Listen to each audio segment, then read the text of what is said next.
Bonjour, bonsoir. Nouvelle petite vidéo, Mika, la minute inutile du craft autodidacte. Un sujet maintes et maintes fois abordé et qui se perd comme souvent dans les méandres des étymologies, du sens des choses. À savoir la question des signes. Donc comment distinguer ce qu'on nomme un signe. Là, il ne s'agira pas de comment établir une lecture de ces signes, une interprétation, mais plutôt de comprendre que le principe d'un signe est la pointe émergée d'un phénomène plus important qui regroupe beaucoup de sous-phénomènes avec autant de nuances. Donc pour faire assez simple, j'ai fait une petite liste rapido de quelques terminologies. Donc en tout premier lieu, on peut parler de signes, puis de présage, ensuite encore d'augure, puis d'oracle, de la divination, des prédictions, des révélations et des prophéties. Donc sachant que c'est un peu dans un ordre, sachant que c'est un peu dans une logique entre guillemets hiérarchisée, du plus simple au plus complexe. Donc la question des signes, elle se pose beaucoup pour les gens qui sont, disons, en découverte du fonctionnement du monde subtil. Et très souvent, la perception de ces signes, elle va provoquer beaucoup de questions, beaucoup de désarroi parfois, parce qu'on cherche absolument à y trouver un sens. Donc de là, effectivement, fleurissent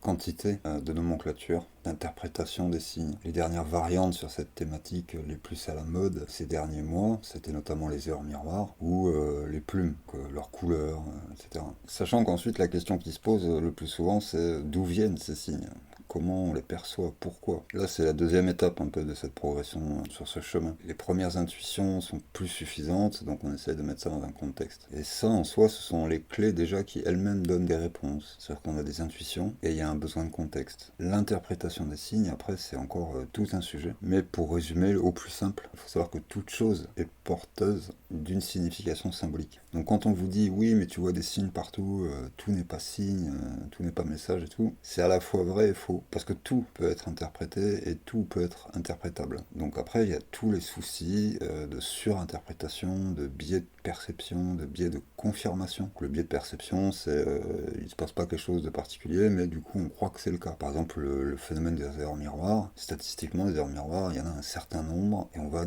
nécessairement tomber dessus régulièrement. C'est la mise en contexte de ces erreurs miroirs qui va peut-être donner l'idée d'un signe. Et après de savoir si c'est midi 10, midi 12 ou 1h01 ou etc. Ça ce sont des nomenclatures donc c'est complètement subjectif. Ce sera interprété complètement différemment d'une personne à l'autre etc.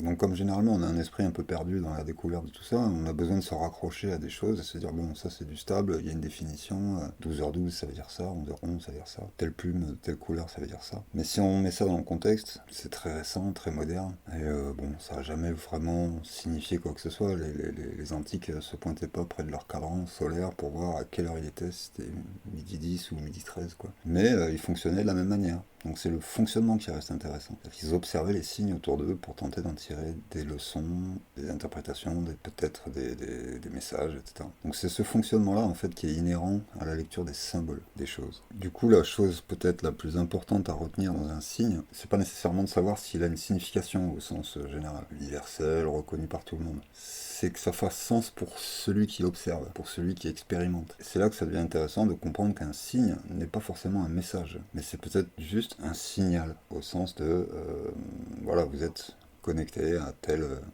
fréquence, à telle situation.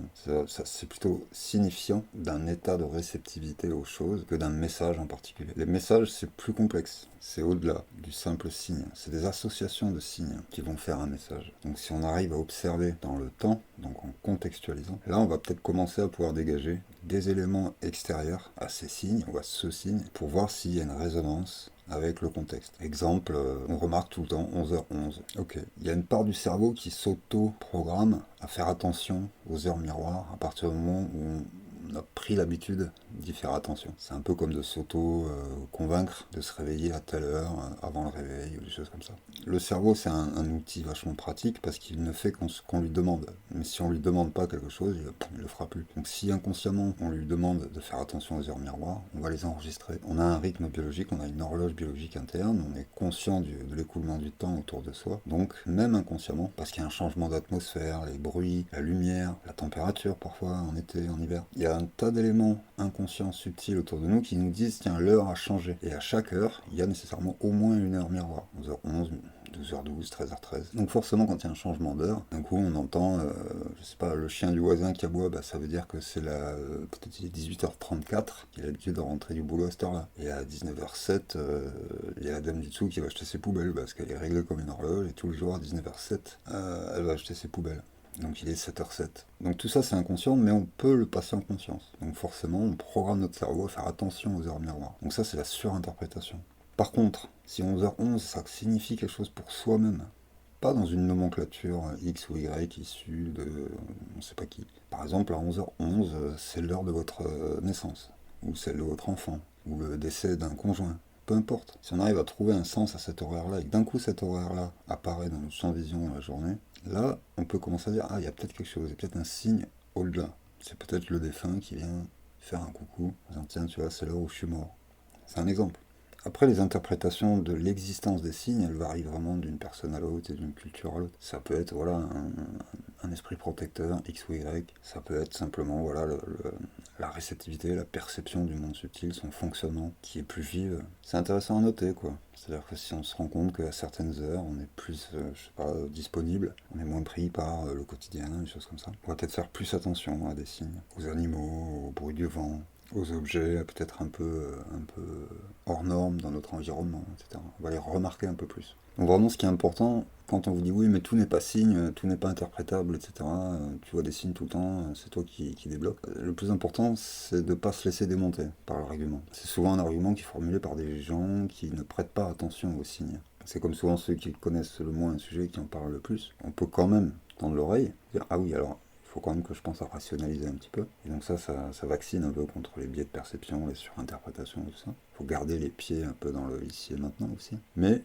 si cet élément, cet événement, cette situation vous fait sens à vous de quelque chose, c'est important à votre niveau, quoi.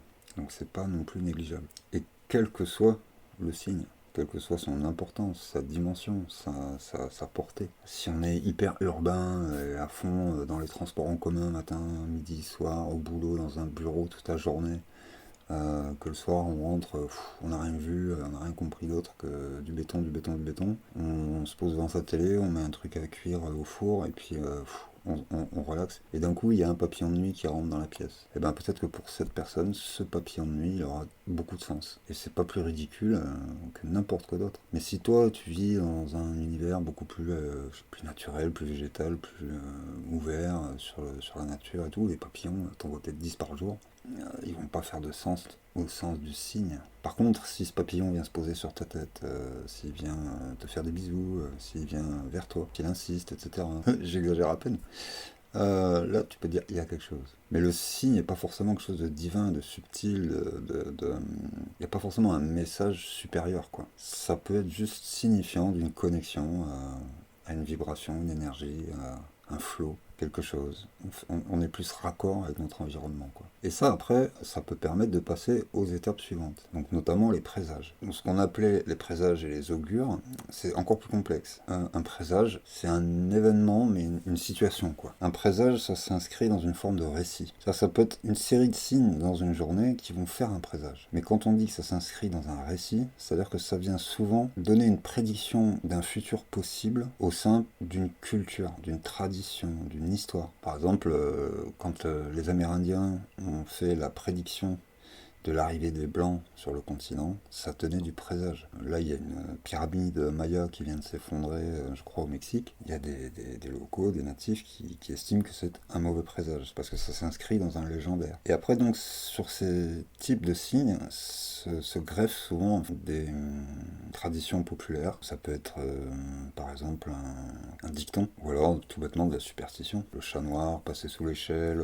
entendre un corbeau, qui serait annonciateur de malheur, etc. Les mauvais et les bons présages, ça s'inscrit dans un contexte déjà posé par ailleurs. Alors que le signe, il est souvent plus personnel. Et donc, très souvent, on peut avoir affaire à des... C'est très proche de la divination. C'est encore autre chose, la divination. Mais très souvent, en divination, on peut recevoir des présages, en médiumnité, en divination. Donc en continuant de suivre cette espèce de hiérarchie, qui n'en est pas vraiment une, mais c'est pour désigner une forme plus complexe de signes, de forme de signes. Au-delà des présages, on trouve les augures. Le terme lui-même provient en fait d'une activité, d'un statut social. Ce sont les augures qui lisaient les présages par l'interprétation de signes naturels. C'est là que ça se distingue du présage. C'est-à-dire que le présage, il se véhicule par un narratif.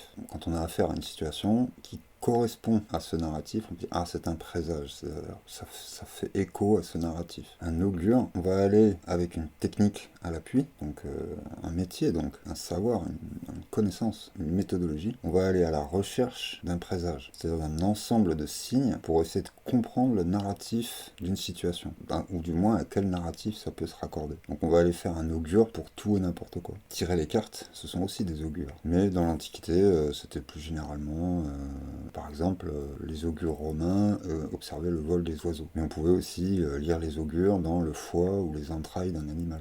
À l'époque sumérienne, je crois, on a retrouvé des plans d'un foie avec vraiment toutes les nuances, les couleurs, l'emplacement de telle anomalie, tel boss, tel...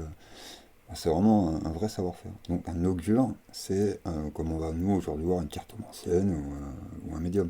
C'est un spécialiste de la lecture des signes, des événements naturels, ou qui se déroulent autour de lui, ou que lui met en place. Donc voilà, sacrifier un animal pour pouvoir lire son foie, ou observer les oiseaux. Ou autre chose, hein. Selon les cultures, ça peut être beaucoup de choses. J'imagine des peuples marins, maritimes, vont étudier, je sais pas, l'écume des vagues, voir à quel rythme elles vont, je sais pas.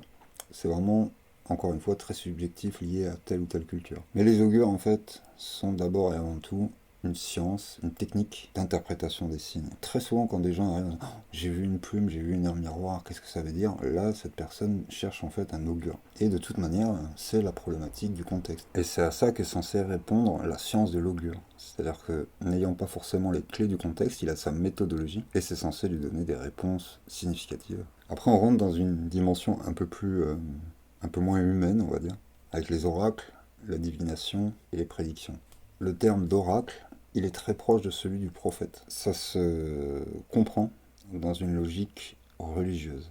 La mythologie grecque explique bien la différence entre l'oracle, la divination et la prédiction. La plus connue des oracles, c'est la Pythie de Delphes, donc, qui siégeait au centre du monde. Delphes était appelé le nombril du monde. Donc c'était une ville hautement sacrée, et des gens du monde antique tout entier, toute culture confondue, venaient chercher les oracles de la Pythie, qui eux-mêmes étaient des messages incompréhensibles pour le commun et traduits par des prêtres. Donc c'est-à-dire c'est de l'ésotérisme plus. Et qu'il faut être un augure initié pour comprendre les oracles de la Pythie. Et pourquoi c'est dans un contexte divin? C'est parce que la Pythie est en fait un canal, une canalisation de la voix du dieu Apollon lui-même. Apollon qui a donné aux humains la capacité de la prédiction, de la divination, de la prémonition, etc. Et c'est là qu'on embraye sur une deuxième catégorie de clairvoyants, qui sont les Sibylles. Pour les plus jeunes, vous avez cette référence dans Harry Potter. Sibylle Trelawney, la prof de divination, c'est elle, lorsqu'elle rentre en état de transe, comme la Pythie, qui délivre la prophétie concernant Harry et Voldemort. Et donc il y a une subtilité que l'écrivain J.K. Rowling a mis en place, c'est qu'elle se comporte en oracle, elle est en transe, c'est une voix divine qui parle par sa bouche, mais elle délivre une prophétie alors qu'elle s'appelle une Sibylle. Et les Sibylles, elles, ce n'est pas Apollon qui parle par leur bouche, mais elles ont reçu d'Apollon le don de la divination et de la prédiction. Donc c'est-à-dire que la différence étant que la Pythie, elle, c'est un canal depuis quelque chose d'extérieur, divin, alors que la Sibylle, elle, voilà, c'est une médium basique classique. C'est-à-dire qu'elle a juste développé un don de prémonition, de prédiction, et elle peut formuler une prédiction. Et c'est là qu'on trouve l'expression des messages dits sibyllins, parce que pour rejoindre l'aspect ésotérique qu'on trouve avec l'oracle, dont les messages sont traduits par des prêtres initiés, les messages sibyllins sont des messages ésotériques à décoder. C'est-à-dire qu'ils sont entendables par tout le monde, et c'est ce qu'on trouve dans la fameuse prophétie dans Harry Potter. Ça, c'est un message, voilà, quand tu le lis, bon, c'est compréhensible tel quel, au premier degré, mais si tu décortiques le message, il y a plusieurs niveaux d'interprétation qui s'ouvrent. Donc, Sibylle Trelawney est à la fois une oracle, une sibylle, elle délivre à la fois une prophétie et un message sibyllin. Donc c'est un peu un deux en un, quoi. Et quand Sibylle Trelawney s'en va, je sais plus dans quel, je crois que c'est dans le 7e tome ou quelque chose comme ça, elle est remplacée par un centaure qui s'appelle Firenze. Et Firenze, lui, la divination, il s'en fiche complètement. Lui, il est astrologue. Toute une référence aux centaures dans la mythologie grecque. Il faut aller chercher du côté des centaures. Mais parmi les centaures, donc, on a un centaure bien précis qui a été mis au ciel, qui est devenu une constellation, etc. Donc là aussi, ce sont des références que Rowling a mis en place. Mais elle a surtout mis en place, disons, la différence qu'on trouve entre les oracles et les sibylles, les devineresses d'un côté, et ce qui ressemble plus à des augures et des techniciens, on va dire, comme les astrologues, qui vont s'appuyer sur des outils, des méthodologies, etc. Donc elle a mis ça en place, une alternance entre les deux. Mais on y viendra plus tard.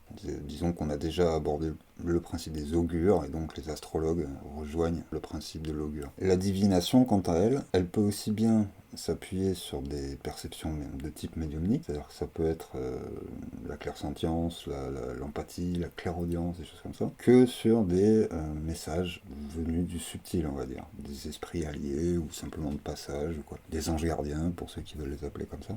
Donc la divination, c'est souvent aussi une canalisation, mais c'est pas nécessairement divin. Donc c'est un autre embranchement des oracles encore. Les oracles, il y a tout un processus pour obtenir leur prophétie. Il faut une transe, il faut qu'il y ait une demande importante, il faut qu'il y ait un paiement notamment important. Et là, ça aussi, c'est tout un sujet, le paiement dans les arts occultes. C'est-à-dire que c'est important, c'est pas la valeur du paiement en tant que rareté ou la somme d'argent, etc.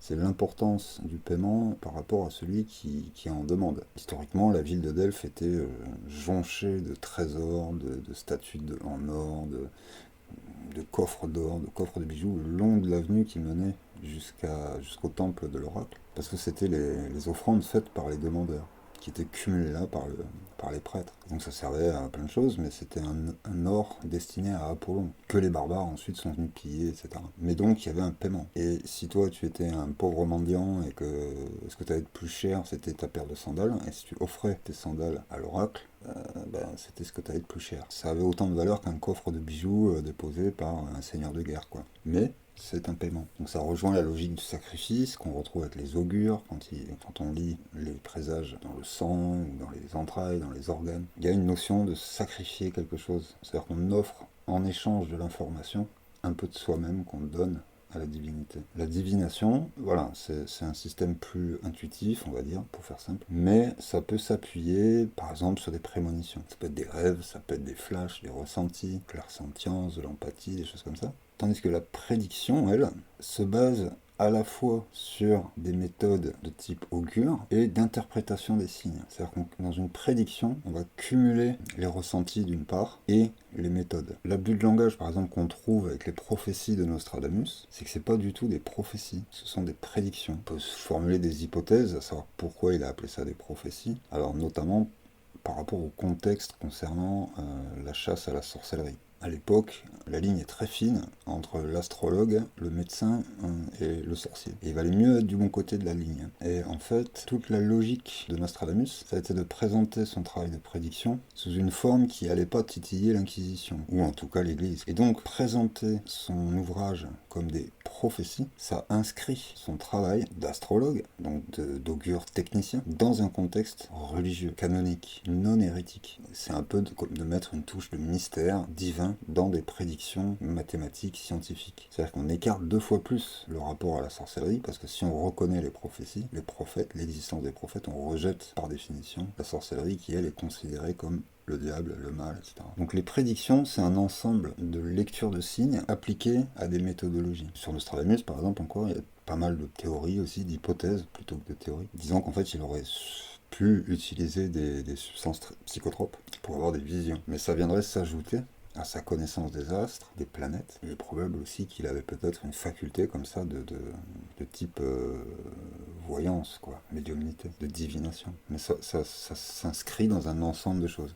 Et donc ça, c'est un truc qui ressort dans son ouvrage sur les prophéties, c'est qu'il explore tout le champ lexical. Il va utiliser autant le principe de révélation que de prophétie, que de prédiction, d'oracle, etc., etc. Il utilise tous ces mots pour donner un peu une espèce de dimension plus large à la portée de ce qu'il a fait lui. Mais voilà, on peut se demander si c'est pas pour détourner un peu l'attention de comment il travaillait vraiment, sachant que derrière, comme il a fait des traités, des ouvrages sur l'utilisation des plantes, etc., on peut se questionner, quoi, de savoir s'il n'utilisait pas des méthodes qu'on pourrait appeler sorcières, pour le coup, à base de trance, de divination, peut-être de rêve, pourquoi pas, etc. Après, la question à savoir si Nostradamus était un prophète, c'est là qu'on va toucher à ce terme-là qui lui-même rejoint celui d'oracle, parce que ça s'inscrit dans un contexte religieux. Donc l'oracle faisait des prophéties plus que de simples prédictions. Alors que les sibylles, elles, sont plus de l'ordre justement des prédictions et des révélations, des choses comme ça. Donc au-delà de la prédiction, donc il y a la révélation. Et là, c'est souvent considéré comme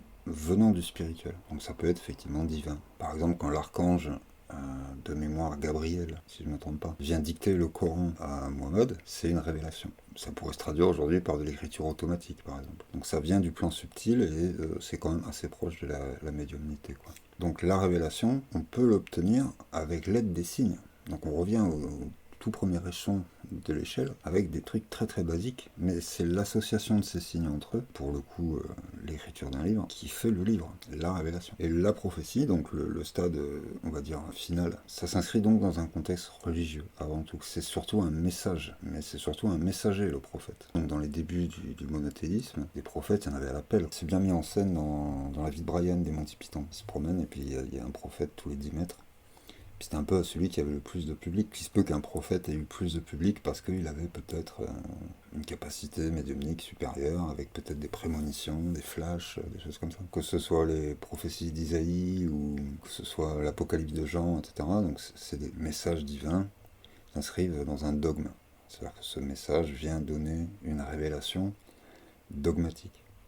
Bon, voilà, il se passe ça, il se passe ça, il se passe ça, c'est pas grave parce que derrière il va se passer ça. Par exemple, il y a la prophétie des papes, qui est très connue, qui est très intéressante, qui est débattue, etc. Mais le fait est qu'on peut construire une prophétie. C'est un peu la théorie qu'il y a autour de la prophétie des papes. On se demande qui a écrit cette prophétie, quand, si c'est pas une construction peut-être pour faire valoir certains camps politiques à une époque. Mais ça rejoint un peu ce qu'a fait Nostradamus. Nostradamus a écrit des prédictions avec pourquoi pas des flashs prémonitoires qu'il a présentés comme des prophéties pour leur donner un caractère plus orthodoxe, plus catholique-friendly. La prophétie, globalement, c'est donc comme les oracles, inspirés par une divinité. Donc déjà, surtout, c'est que c'est considéré comme infaillible, ça pour la ressemblance avec l'oracle, la pitié. Mais la différence, c'est que la portée de la prophétie est surtout et avant tout religieuse, alors que la prophétie d'un oracle, de Delphes ou d'ailleurs, pouvait prendre absolument n'importe quelle forme. C'est-à-dire que c'était pas spécifiquement religieux.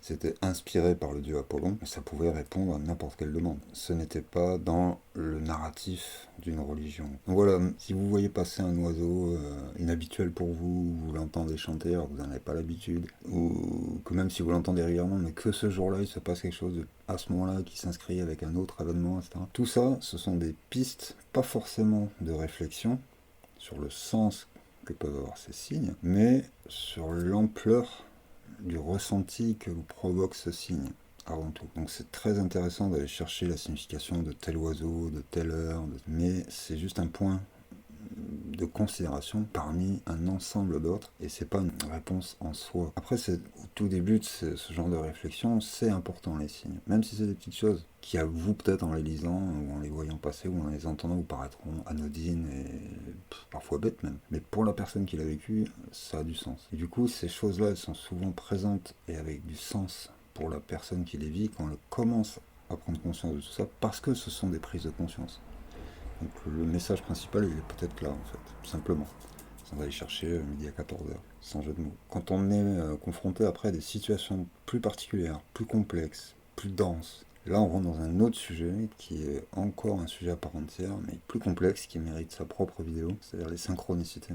Et là, les synchros, pour le coup, ça tape dans tous les sens, et c'est généralement quelque chose qui amplifie les ressentis, justement. C'est un peu comme un coup de pied aux fesses. Quand on les perçoit pas, ces connexions, qu'on est trop pris par autre chose dans sa tête, ça met un coup de pied aux fesses et donc on se dit, oh, il y a un truc là, il y a quelque chose. Et là, ça ouvre les perceptions et on se met à écouter, regarder un peu plus. Mais les synchronicités en tant que telles, c'est un énorme, énorme sujet. Donc voilà, pour faire un petit topo sur ce que sont les signes, les présages, les augures, les oracles, la divination, les prédictions, les révélations et les prophéties. Encore une fois, on a affaire à un sujet hyper riche, hyper intense, etc. Mais c'est bien de pouvoir avoir quelques bases de réflexion qui permettent d'un peu mieux recevoir ces signes. Petit message de conclusion, méfiez-vous toujours des gens qui arrivent en vous disant j'ai vu des signes pour toi, j'ai une révélation qui te concerne, tu es ceci, tu es cela.